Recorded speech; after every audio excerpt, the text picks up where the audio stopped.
Hello students, मैं मंगेश यादव। स्वागत है आपका हमारे YouTube channel sure success classes में। और आज जो है हम कक्षा 10 मैथ के एक्सरसाइज 1.2 के बारे में जो डिस्कस करेंगे, सारे सवालों को सॉल्व करेंगे। तो सबसे पहले जो है एक्सरसाइज पे जाने से पहले हम उस चैप्टर के बारे में थोड़ा सा इंट्रो आपको दे देते हैं, ठीक है, कि इस चैप्टर में हमें क्या पढ़ना है। ये चैप्टर आपका प्राइम फैक्टराइजेशन का, जिसके द्वारा जो है एचसीएफ फाइंड किया जाता है, एलसीएम फाइंड किया जाता है। उसके बाद एक फार्मूला है एलसीएम एचसीएफ और 2 डिजिट का, उसको भी आपको बताया जाएगा। यानी इन्हीं प्रोसेस पे आपकी पूरी 1.2 एक्सरसाइज है। तो सबसे पहले इसके इंट्रो पे चलते हैं कि प्राइम फैक्टराइजेशन मेथड क्या है, यानी अभाज्य गुणनखंड, जिसको आप किए हैं, पीछे हमने कुछ बताया भी था। तो अभाज्य गुणनखंड किसे कहते हैं, ठीक है। तो अभाज्य गुणनखंड देखिए, प्राइम फैक्टर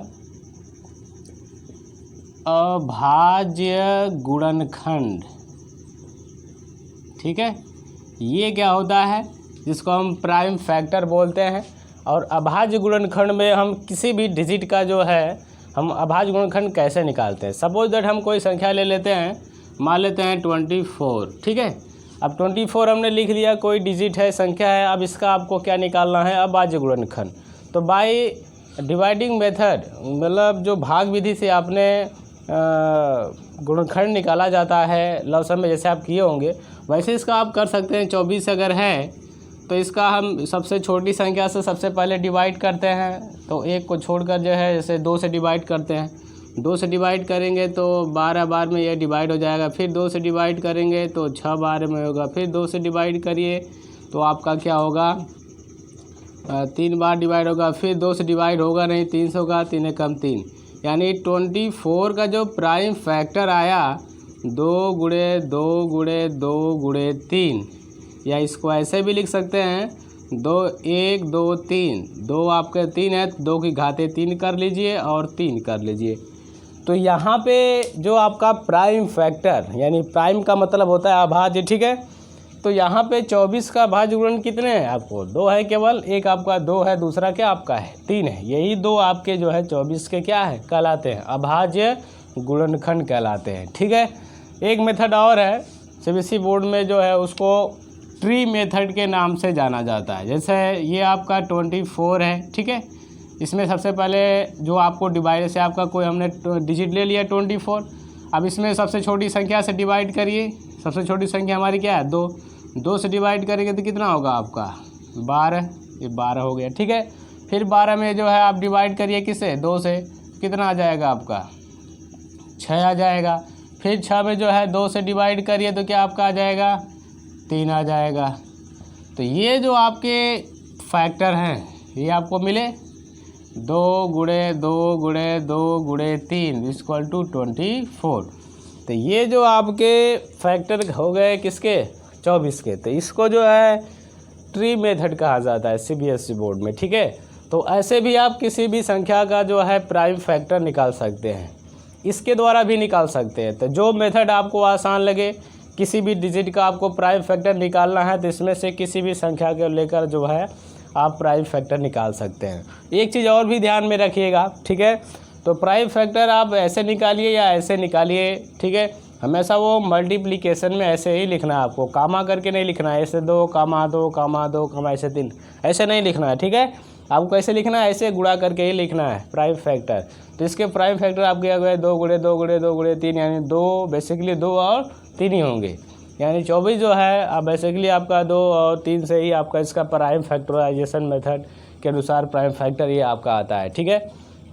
तो ये रहा आपका अभाज्य गुणनखंड विधि से किसी भी संख्या का अभाज्य गुणनखंड निकालना, ठीक है। तो इस मेथड से निकालिए या इस मेथड से, जो आपका रूल है। जैसे इस मेथड से आप निकाल रहे हैं तो सबसे छोटी संख्या से डिवाइड करिए, उससे डिवाइड नहीं होता है तो जस्ट उसके बाद की संख्या से डिवाइड करिए, उससे डिवाइड नहीं होता तो उसके बाद वाली संख्या से डिवाइड करिए।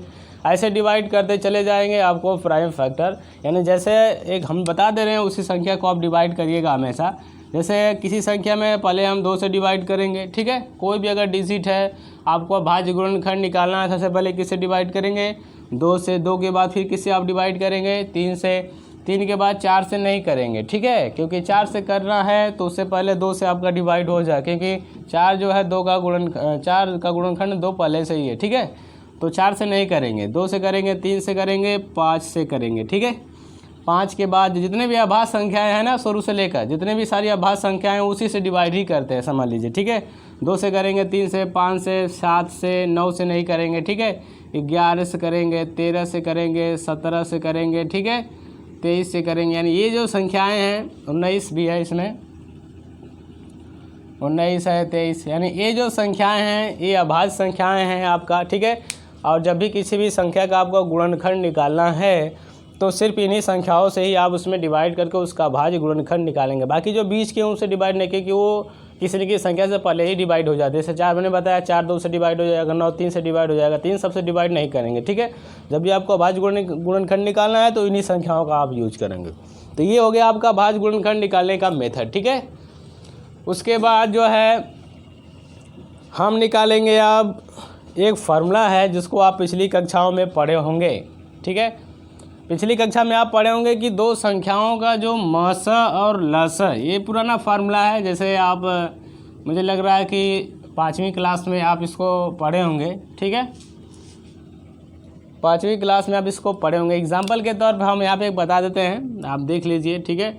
अगर कोई दो संख्याएं हैं, मान लेते हैं, ठीक है, माना 2 संख्याएं, ठीक है,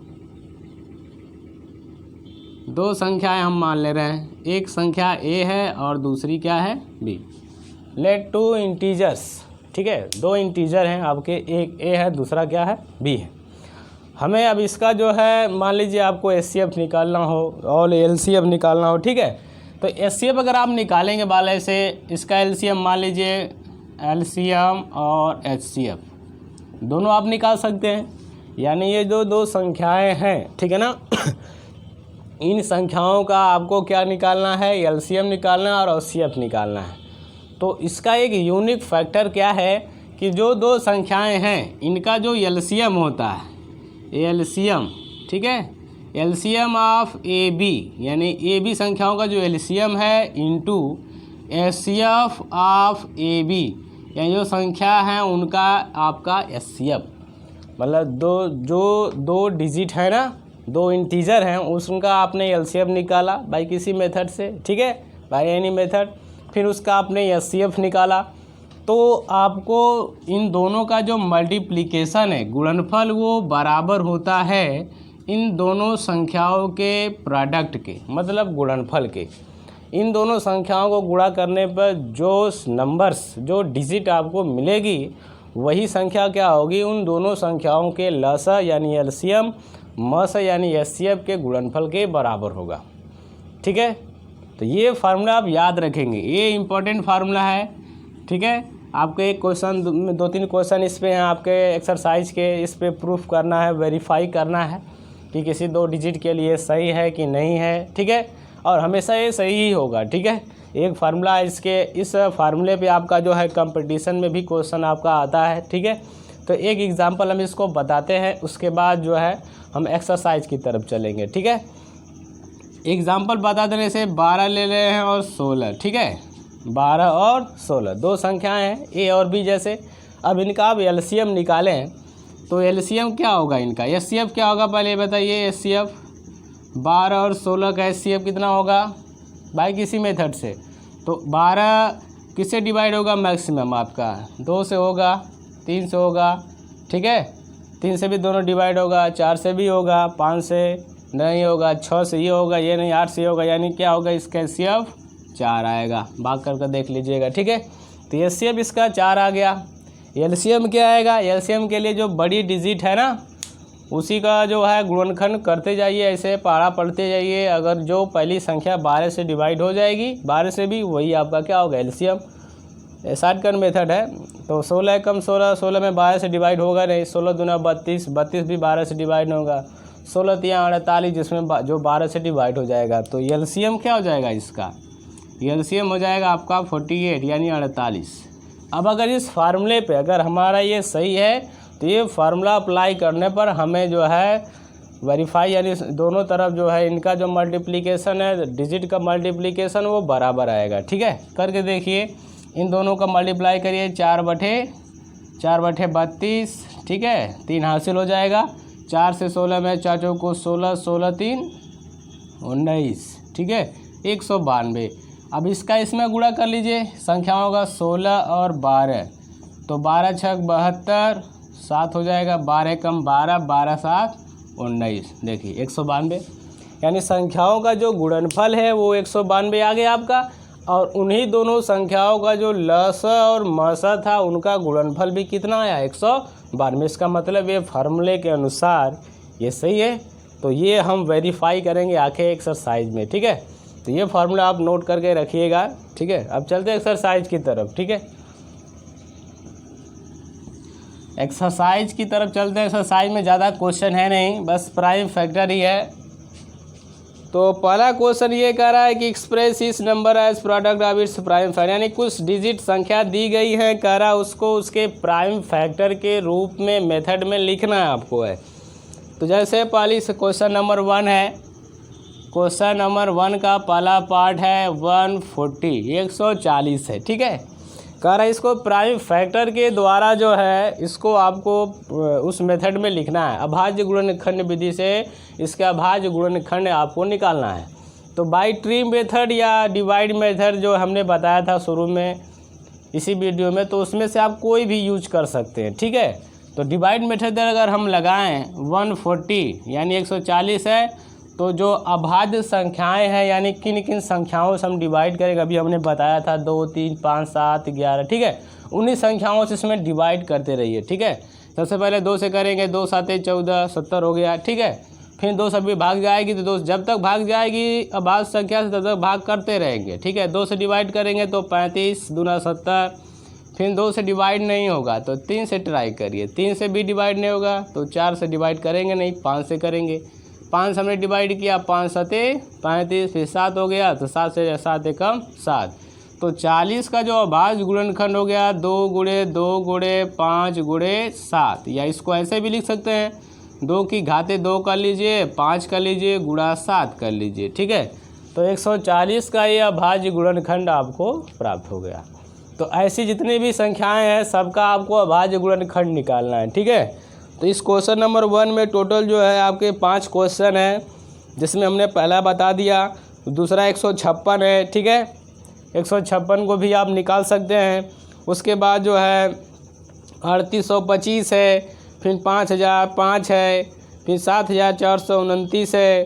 तो इसको आप अभाज्य गुणनखंड कर लेंगे। एक और बता दे रहे हैं इसी में का, ठीक है। 5005 ले लेते हैं, ठीक है।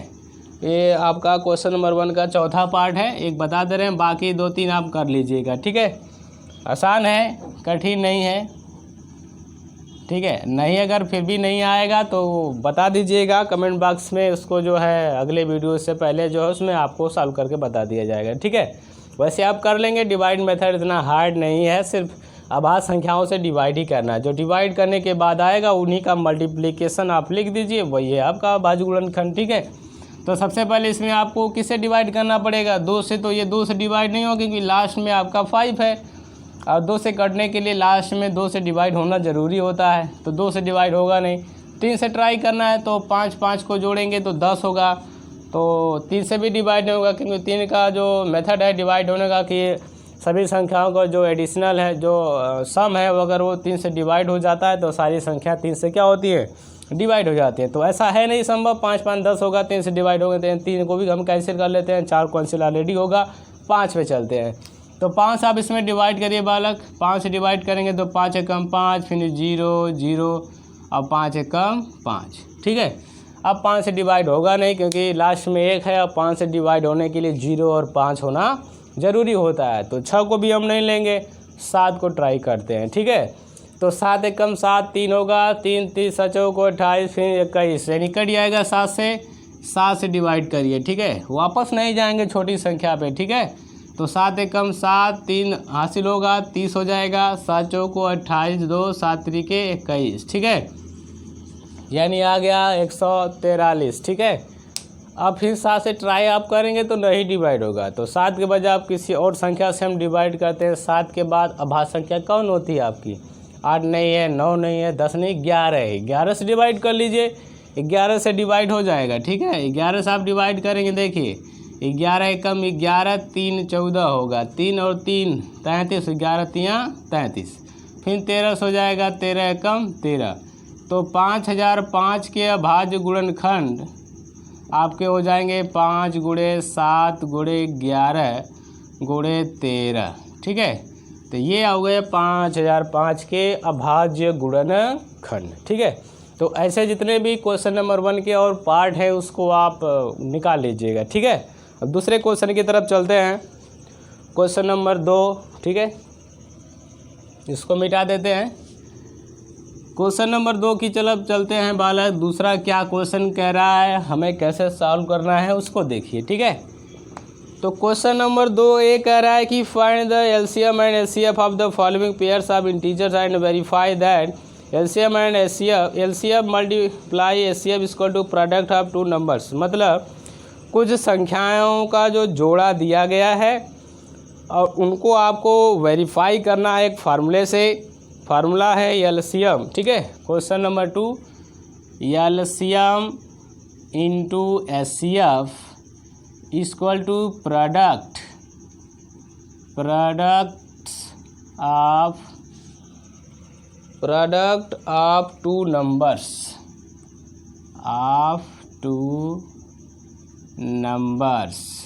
मतलब ये है कि अभी आपने जो है जो लिखा, अभी हमने इंग्लिश में लिखा, हिंदी में इसको लिख दें, ल स गुणे म स, ठीक है, बराबर है दो संख्याओं का गुणनफल, दोनों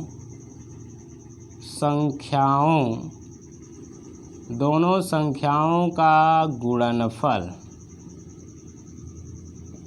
ठीक है। तो ये आपको अगले इसके जो पार्ट्स हैं, जो इसके 1 2 3 पार्ट्स हैं, उस पार्ट्स में आपको करना क्या है, ये फार्मूला अप्लाई करना है, ठीक है।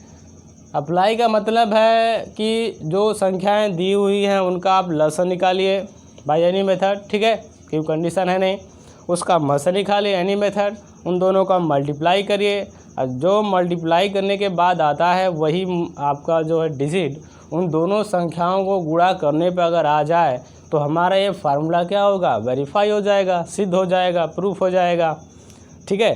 तो हम चलते हैं पहले सवाल पे। पहला सवाल जो है 26 और 91 दिया है, 26 तथा 91।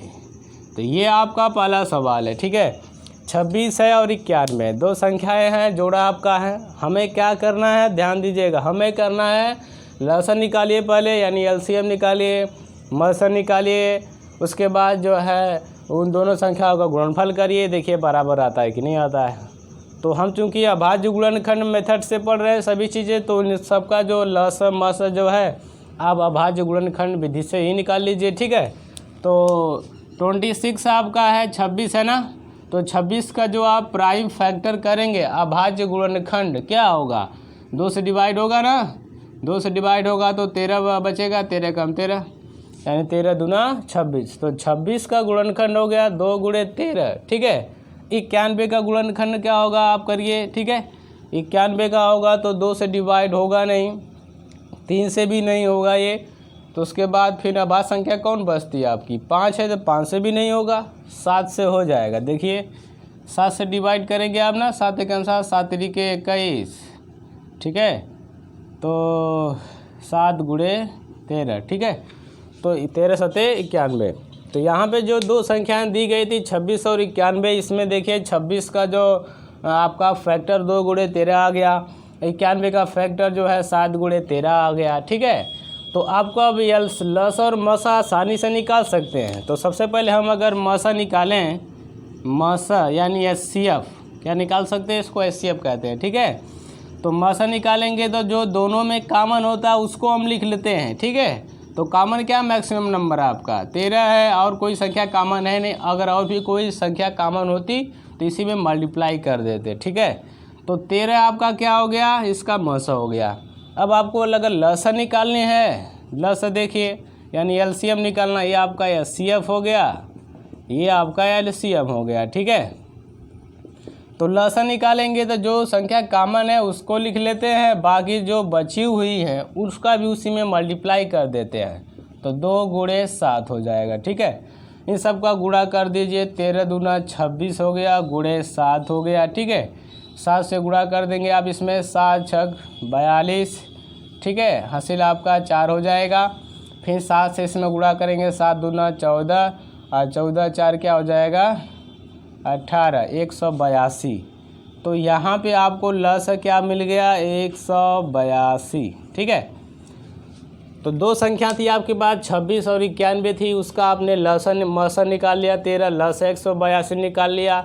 अब जो है ये इसका लेफ्ट हैंड साइड जो लसा गुणे मसा है, राइट हैंड साइड क्या है संख्याओं का गुणनफल है। तो आप पहले लेफ्ट हैंड साइड में निकाल लीजिए, यानी लेफ्ट हैंड साइड का मतलब है आपको क्या निकालना पहले है लस गुणे मस निकाल लीजिए। पहले दोनों का गुणनफल देखिए आपको कितना प्राप्त होता है। ठीक है, तो ये आपका है लस 182, मस कितना आपका है 13 आया है।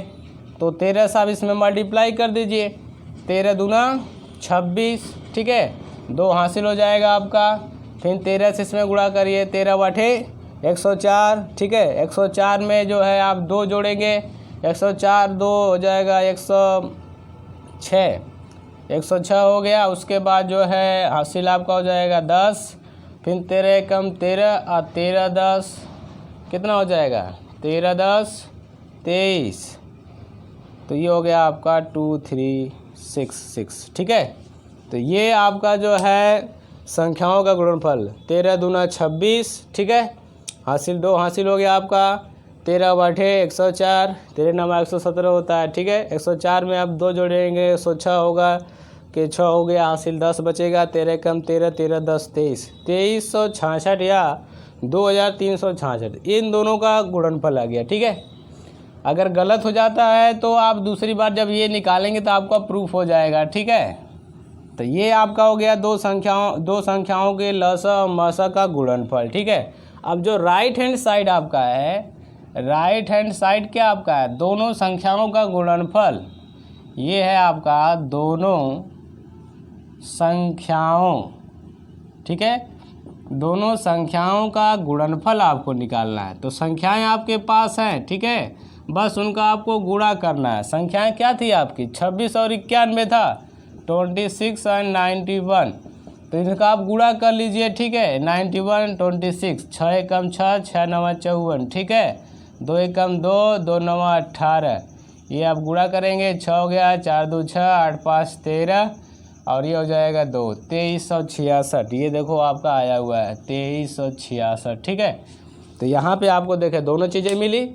2 संख्या थी आपकी 26 और 91। आपको क्या करना था दोनों संख्याओं का लस और मस निकालना था। तो हमने 26 का पहले अभाज्य गुणनखंड लिखा 2 गुणे 13, 91 का गुणनखंड लिखा 7 और 13। ठीक है, उसके बाद इसका मस निकाला, 2 कॉमन है उसको हमने लिख लिया 13। ठीक है, और भी कोई संख्या रहती उसमें गुणनफल में तो या गुणा करके लिख लेते तो मस आपका आ जाता। ठीक है, तो मस 13 आ गया, लस हमने निकाला 13 और 2 गुणे 7 हो गया, ये आ गया 182। तो इन दोनों संख्याओं का लस और मस 182 आ गया। अब वही लस और मस का गुणा हमने किया तो 2366 आ गया, और दोनों संख्याओं को हमने गुणा किया तो भी 2366 आ गया। इसका मतलब जो है जो 2 संख्याओं का जो गुणनफल है, ठीक है ना, ये फार्मूला हमने एक्सरसाइज शुरू होने से पहले भी बताया था। ठीक है, कि अगर 2 संख्या हैं, ठीक है, इसलिए एलसीएम गुणे एचसीएफ। ठीक है, कोई भी 2 संख्याएं हैं उनका जो एलसीएम है और एचसीएफ है वो बराबर होता है प्रोडक्ट ऑफ 2 नंबर्स। ठीक है, तो वो आपका बराबर होता है प्रोडक्ट ऑफ 2 नंबर्स। ठीक है, तो ये आपका जो है पहला सवाल हो गया। इसी तरह इसके जितने भी पार्ट्स हैं आपको जो है उसको सॉल्व करने हैं। जैसे इसका दूसरा पार्ट है 510 और 92 है, फिर उसके बाद जो है 336 और 54 है। ठीक है, तो इन सबको जो है आपको इसी मेथड से, ठीक है, आपको करना है। तो उन सबको आप कर लीजिएगा, उन सबको हम छोड़ रहे हैं। ठीक है, एक मेथड बहुत है, बाकी एक क्वेश्चन बहुत है, बाकी आप खुद से करिए। अगर खुद से करेंगे तो आपकी एबिलिटी बढ़ेगी, आपका जो है एक्टिवता बढ़ेगी, आपको जो है क्वेश्चन सॉल्व करने में आसानी होगी। तो आप खुद पे जो जितना ज़्यादा खुद से एक्सरसाइज करेंगे आपके लिए प्लस पॉइंट। एग्जाम्पल जो बुक में है उसको भी आप सॉल्व करिए ताकि जो है आपको ज़्यादा से ज़्यादा जो है नॉलेज हो। ठीक है, तो अब अगर ना समझ में आया हो तो उसके बाद कमेंट बॉक्स में ज़रूर बताइएगा, ठीक है, फिर से हम बता देंगे इसको। अब चलते हैं क्वेश्चन नंबर 3 की तरफ बालक, ठीक है। क्वेश्चन नंबर 3 है, करा find the LCM and HCF of the following integers by applying the prime factorisation method. यानी आपको जो है एलसीएम और एचसीएफ फाइंड करना है applying the prime factorisation method से, ठीक है। तो इसको हम मिटा देते हैं, अगर स्क्रीनशॉट लेना चाहे तो आप ले लीजिए। चलिए अब चलते हैं क्वेश्चन नंबर 3 की तरफ।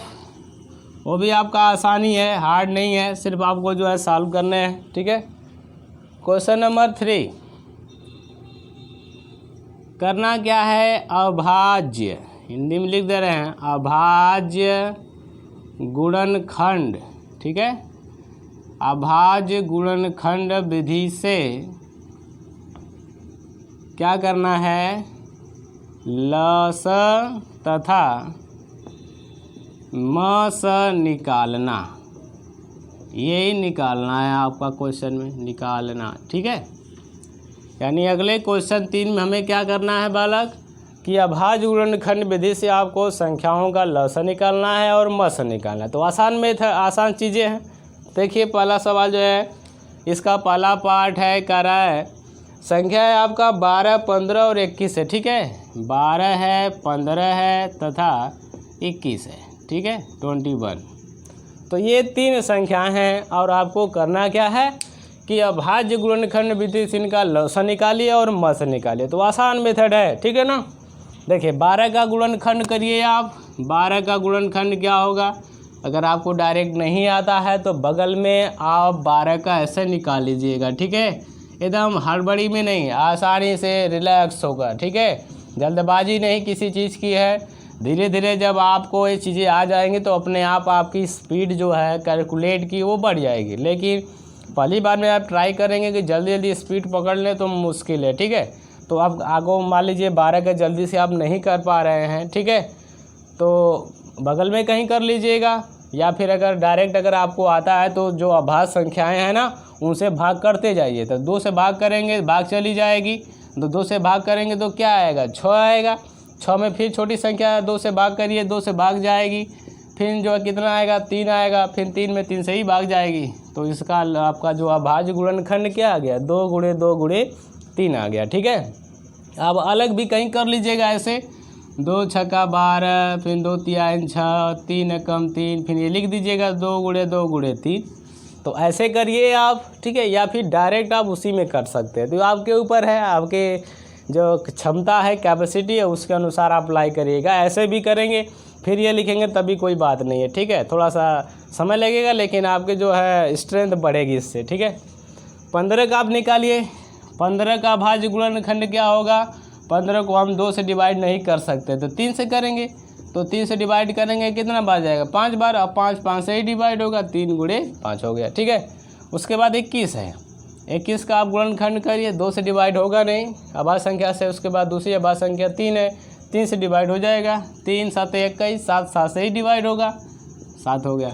तो ये जो 3 संख्याएं थी, 12 थी, 15 और 21, ठीक है, इन सब का आपने अभाज्य गुणनखंड निकाल लिया। अब आपको निकालना क्या है, आपको लस निकालना है और मस निकालना है। तो मस और लस हमने बताया था कि मस के लिए हमें जो है कॉमन जो इसमें अभाज्य गुणनखंड है उसी को लिखना है, ठीक है ना।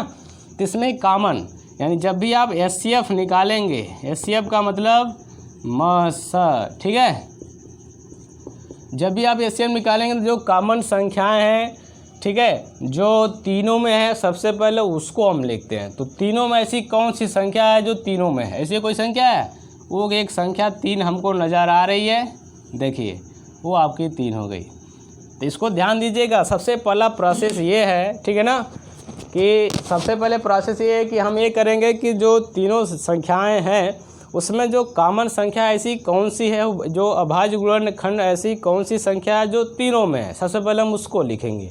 तो आपको दिख रहा है वो 3 है, ठीक है।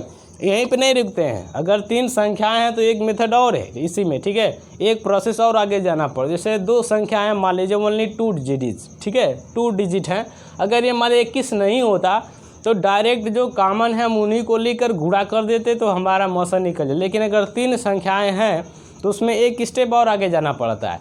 पहला स्टेप ये है कि जो कॉमन है तीनों में उसको तो लिखते हैं, साथ में दो संख्याओं में जो कॉमन होता है उसको भी लिखते हैं। तो दो दो संख्या, जैसे अगर 12-15 को हम ले लें तो 12-15 में ऐसी कोई संख्या है जो कॉमन है, इसमें 2 2 5 है, नहीं है तो नहीं लिखेंगे, ठीक है। 15-21 को ले लीजिए, इसमें देखिए 5, इसमें 7 है, छूटा है, उसको भी नहीं लिख सकते। 21 और 12 को ले लीजिए, इसमें 7, इसमें 2 2 है, कोई कॉमन नहीं, इसलिए अब नहीं लिखेंगे।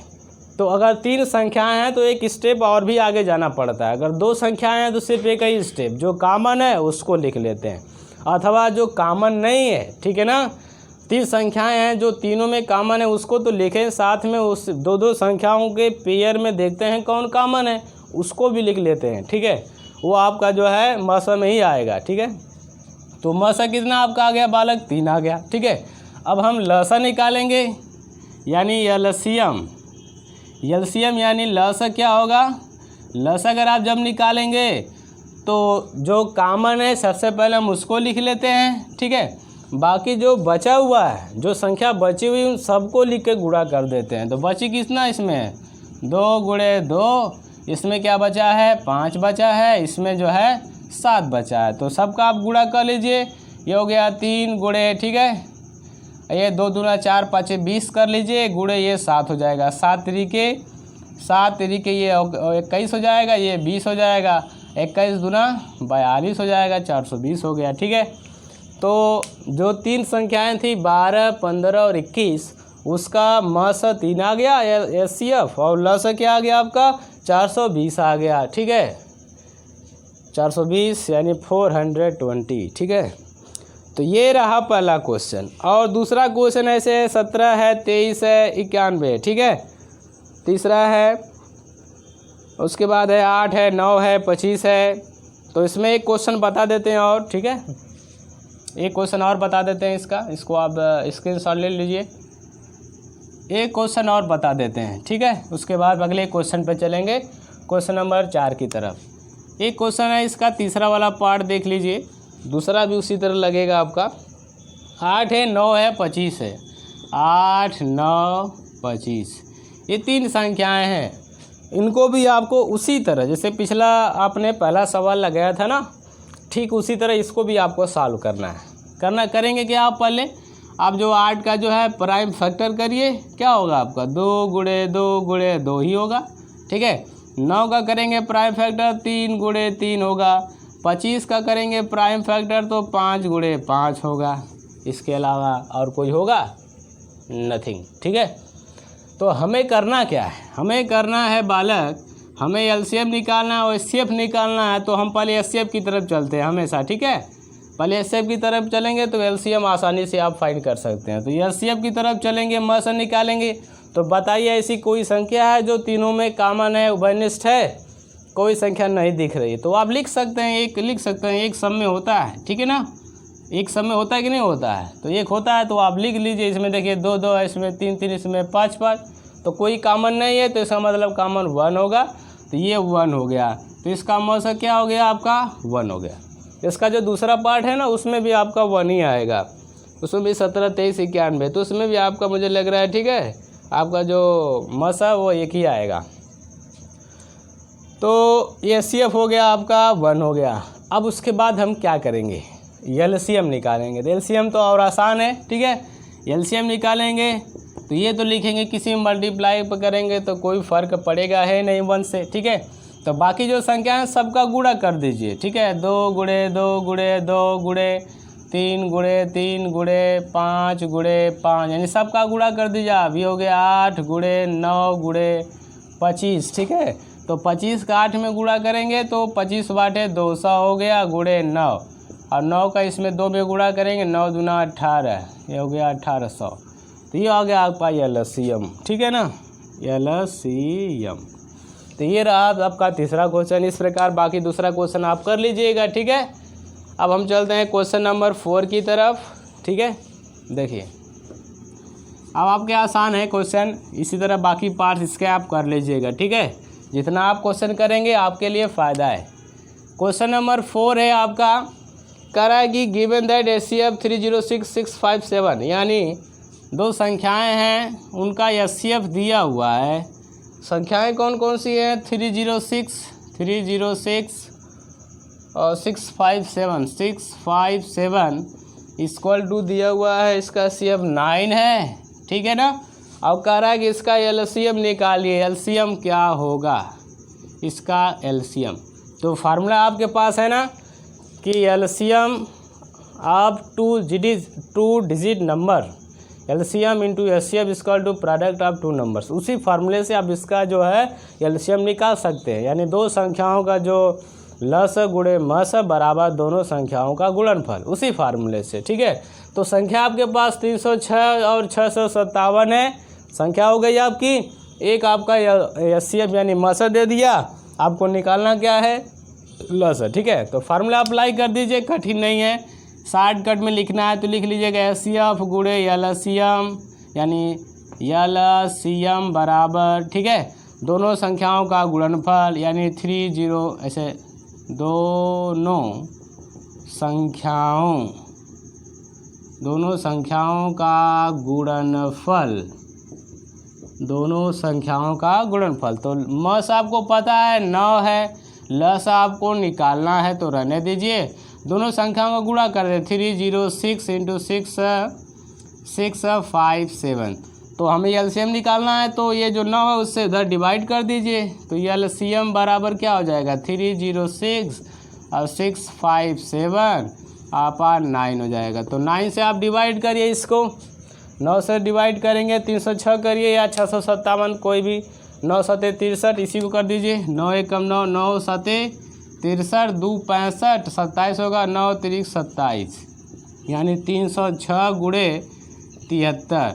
अब इन दोनों का आप गुणा कर, 306 और 73 का गुणा कर लीजिए, 3 6 का 18 हो जाएगा, 3 3 के 9 हो गया, 7 6 42, ठीक है, और 7 3 के 21, ये हो गया 8, ये हो गया 3, 9 4 13, 2 2 22, 3 3 8, 22,338। तो ये आपका LCM आ गया, ठीक है। तो इस प्रकार आप कोई भी सवाल सॉल्व कर, जरूरी नहीं है कि एग्ज़ाम में आपका यही सवाल पूछा जाए, एग्ज़ाम में आपका यहाँ पे संख्याएं बदल सकती हैं, लेकिन जो आपका बेसिक फार्मूला है उसको मत भूलिएगा। ये जो फार्मूला अगर ये याद है तो इस टाइप के जितने भी क्वेश्चन आपको मिलेंगे आप उसको आसानी से आप सॉल्व कर सकते हैं, ठीक है। तो ये क्वेश्चन आपका चौथा रहा, ठीक है। पाँचवें क्वेश्चन पे चलते हैं, ठीक है। पाँचवा क्वेश्चन जो है देखिए, इसको मिटा के लिख रहे हैं, देखिए क्वेश्चन नंबर 5, ठीक है। 5 आपका एक इम्पोर्टेंट है, सिर्फ समझना है, ज़्यादा आपका हार्ड है नहीं, ठीक है। क्वेश्चन ये है कि चेक द वेदर, ठीक है, आपको चेक करना है, क्या चेक करना है कि 6 की जो घात n है, ठीक है ना, 6 की power n can and with the digit 0 for any natural numbers n।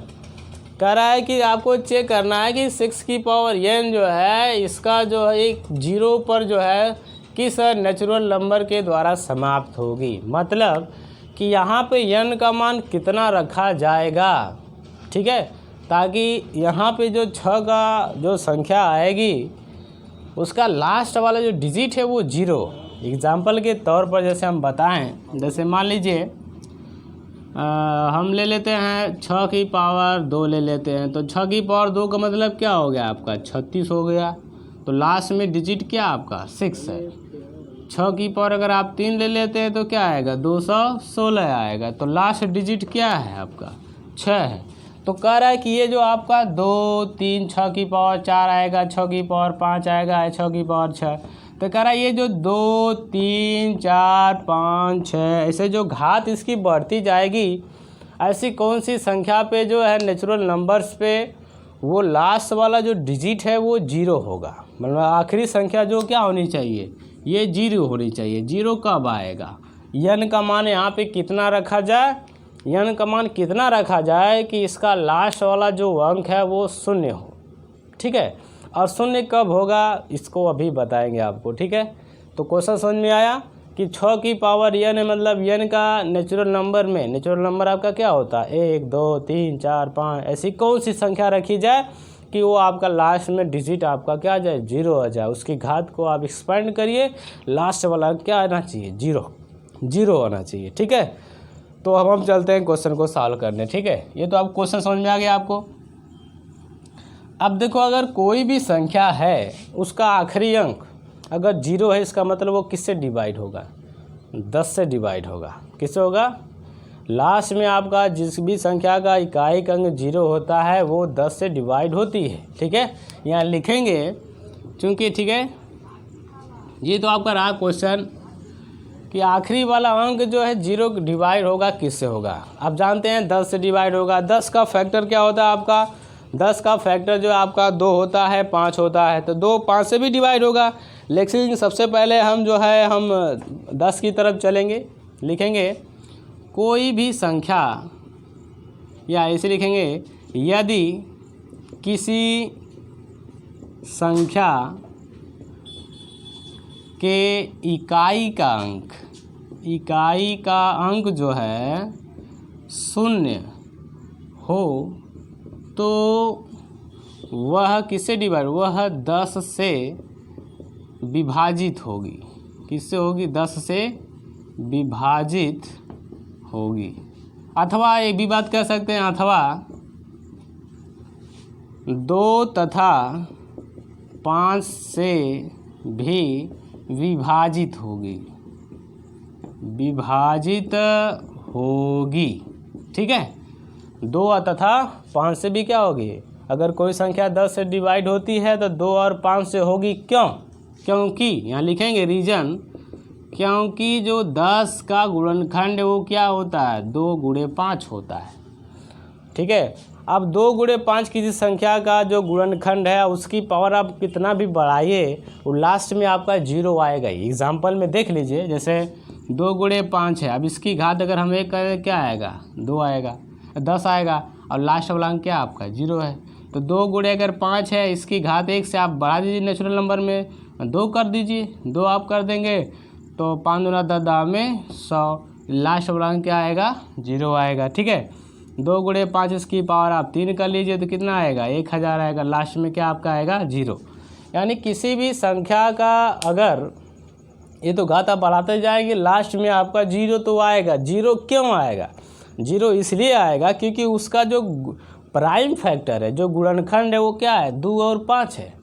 और किसी भी संख्या का इकाई अंक 0 होने के लिए ये सबसे ज़रूरी है कि उसके भीतर उसका जो प्राइम फैक्टर है, अभाज्य गुणनखंड जो है वो क्या होना चाहिए, 2 और 5 होना चाहिए। अगर इसमें से केवल 1 है, जैसे केवल 2 है, तब प्राइम फैक्टर जो है, जब उसका क्या नाम है, लास्ट वाला डिजिट 0 नहीं होगा, या केवल 5 है तभी 0 नहीं होगा। 0 कब होगा, आखिरी वाला अंक, आखिरी वाला अंक 0 तभी होगा जब उसके अंदर गुणनखंड क्या क्या होना चाहिए, 2 और 5 होने चाहिए। अगर 2 5 है तो यन जो घात है ना, इसको आप कितना भी बढ़ा दीजिए, आप 2 4 10 20 कुछ भी कर दीजिए, वो लास्ट में 0 आएगा ही। कब, जब उसका गुणनखंड क्या होना चाहिए, 2 और 5 होना चाहिए। और अब हमारा जो सवाल था, अब सवाल जब चलते हैं, सवाल में आप देख रहे हैं, ठीक है, चूँकि 6 की पावर n का इसका अगर आप गुणनखंड करें, ठीक है ना, इसका भाज्य गुणनखंड अगर आप करते हैं 2 गुणे 3 और इसकी पावर n, ठीक है ना, तो 0 होने के लिए किस पे डिपेंड करता है, जो संख्या है उसका अभाज्य गुणनखंड क्या है उस पर डिपेंड करता है। तो इसका अभाज्य गुणनखंड आप देख रहे हैं 2 और 3 है, और 10 होने के लिए यानी 0 होने के लिए 2 और 5 का होना ज़रूरी है, हमने यहाँ पे लिखा है। ठीक है, तो इसमें 5 आपको दिख रहा है नहीं, इसका मतलब यहाँ पे n का मान आप कुछ भी बढ़ाते जाइए, लास्ट वाला अंक आपका 0 नहीं आएगा, कभी नहीं आएगा। ठीक है ना, 0 कब आएगा, जब इसका फैक्टर क्या होना चाहिए, 2 और 5 होना चाहिए, जबकि इसमें आप देख रहे हैं 2 और 3 है। लेकिन इसलिए स्पष्ट है कि 6 की पावर n के अभाज्य गुणनखंड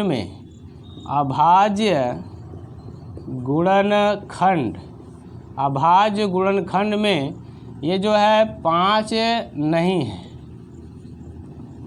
ठीक है, या इस रूप का नहीं है, 2 गुणे 5 का नहीं है। ठीक है, इसलिए, ठीक है, n किसी भी n के लिए, ठीक है ना, इसलिए किसी भी प्राकृत संख्या, किसी भी प्राकृत संख्या n के लिए, ठीक है, 6 की पावर n 0 पर ख़त्म या समाप्त नहीं होगा।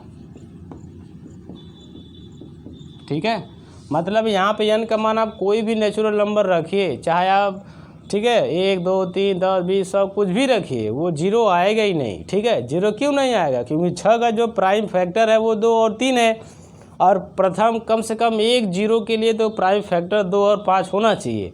और जब इसके फैक्टर में 2 5 है ही नहीं तो जीरो आएगा नहीं, तो n का मान कितना भी बढ़ाते जाइए जीरो कभी नहीं आएगा। ठीक है, तो ये आप इसको स्क्रीनशॉट लेकर नोट कर लीजिए। ठीक है, अब क्वेश्चन नंबर चलते हैं 6 की तरफ।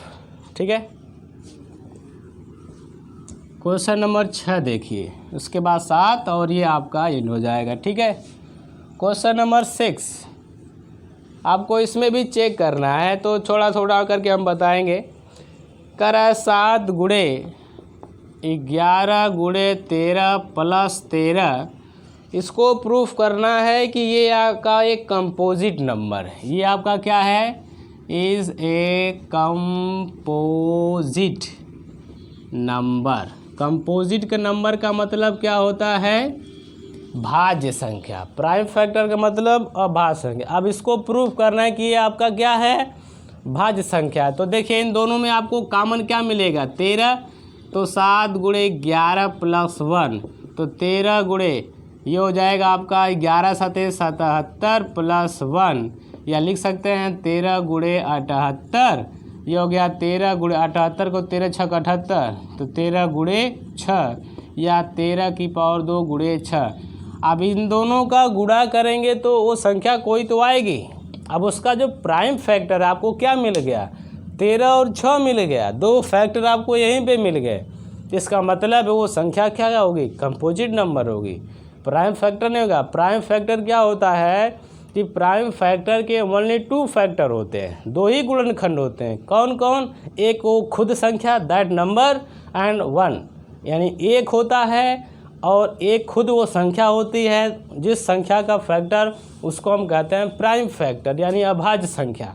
लेकिन जिस संख्या के 2 से ज़्यादा गुणनखंड होते हैं, यानी एक संख्या वो और एक के अलावा और अगर अन्य एक संख्या अगर मिल गई उसकी गुणनखंड, तो उसको हम कहेंगे भाज्य संख्या। अब यहाँ पे जो संख्या आएगी इसका गुणा करने पर, जोड़ने पर जो आएगी उसका गुणनखंड आपको क्या मिल गया? 13 और 6 मिल गया। बाकी एक संख्या वो और एक तो होगा करेगा, तो 4 हो गए। इसका मतलब एक कैसी संख्या हो गई? आपकी भाज्य संख्या हो गई। लिखेंगे इसलिए यह एक भाज्य संख्या होगी। क्या होगी? भाज्य संख्या होगी। ठीक है, एक सवाल इसका एक और पार्ट है, वो है 7 से लेकर जो है 1 तक है। यानी ये है 7 गुणे 6 गुणे 5 गुणे 4 गुणे 3 गुणे 2 गुणे 1 प्लस 5 है। ठीक है, प्लस 5। अब हमें क्या करना है इसको? वो देखिए, इसको भी हमें चेक करना है कि ये कंपोजिट नंबर है, जिसमें आप देख रहे हैं 5 कॉमन ले लीजिए तो हो जाएगा 7 गुणे 6 गुणे 4 गुणे 3 गुणे 2 गुणे 1 प्लस 1।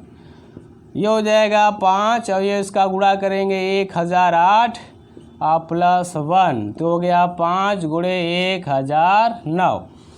तो ये आपका जो है 2 गुणनखंड आ गया, 5 आ गया और 1009 आ गया। अब ये देखो जो भी संख्या इसको आएगी कैलकुलेट करना है। इसको जो भी कैलकुलेट करेंगे जो संख्या आएगी उसके 2 गुणनखंड आपको मिले गए, एक 5 मिल गया और 1009 मिल गया। इसका मतलब 2 से अधिक गुणनखंड हो गए, इसलिए यह भी क्या होगी? इसलिए यह एक क्या होगी? भाज्य संख्या होगी।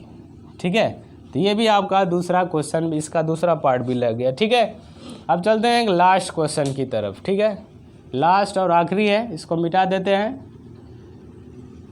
आखिरी क्वेश्चन आपका है, इसको समझ लीजिए, क्वेश्चन नंबर 7। उसको समझिएगा, किताब है आपके पास, किताब में क्वेश्चन देख लीजिएगा। कह रहा है कि there is a circular path around a sports field, मतलब एक खेल का मैदान है। Sonia takes 18 minutes to drive on round of the field, यानी सोनिया है उस ट्रैक पर, उस गोलाकार पथ पर जो है, जो गोलाकार आपका एक फील्ड है, स्पोर्ट्स फील्ड है, सोनिया जो है उस पर एक दौड़ लगाती है और एक चक्कर पूरा करने में उसको 18 मिनट लगते हैं। यानी जो सोनिया है उसको 18 मिनट लगते हैं। कितने मिनट लगते हैं बालक? 18 मिनट्स, ठीक है। जबकि जो रवि है, एक लड़का भी है, ठीक है, रवि है, उसी का एक चक्कर लगाने में उस ट्रैक का उसको 12 मिनट्स, उसको 12 मिनट्स लगते हैं।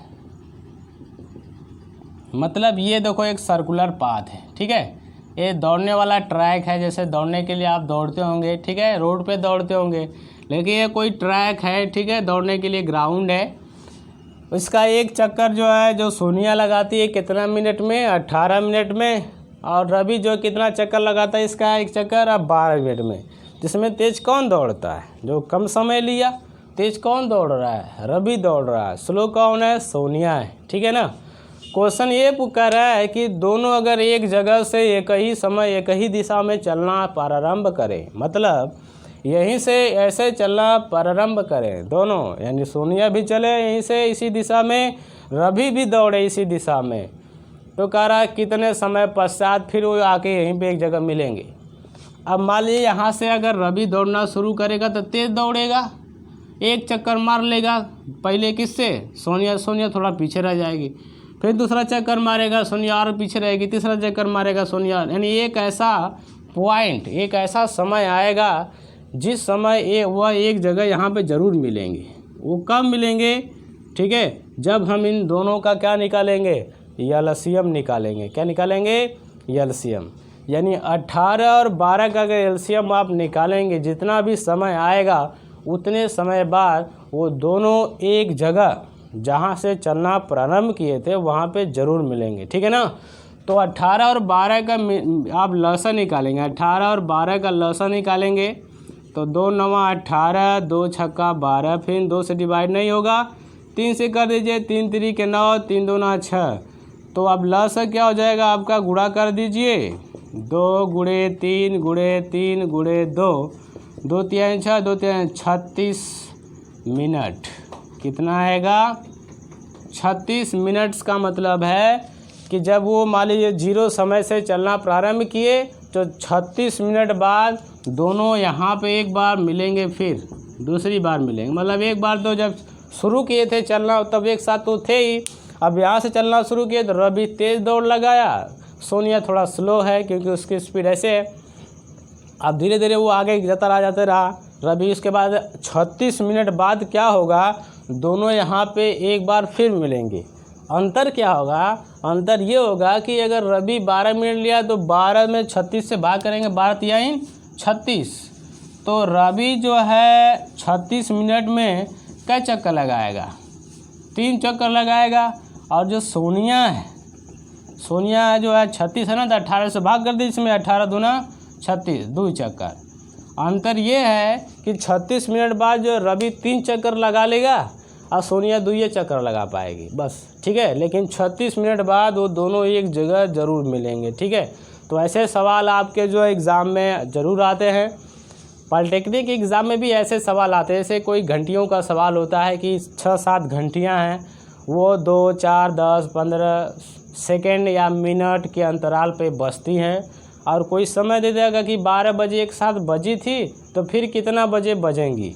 तो उसको क्या करते हैं, जो संख्या जो मिनट या सेकंड दिया रहता है उन सब का हम क्या निकालते हैं? लसा निकालते हैं।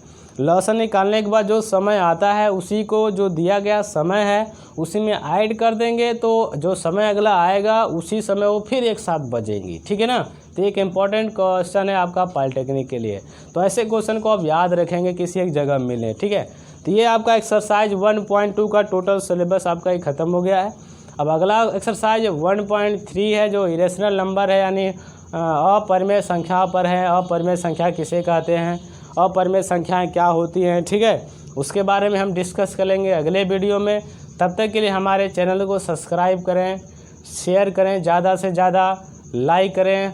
न समझ में आए या कोई चीज़ आपको समझना हो तो कमेंट बॉक्स में ज़रूर कमेंट करें, ठीक है। तब तक के लिए धन्यवाद।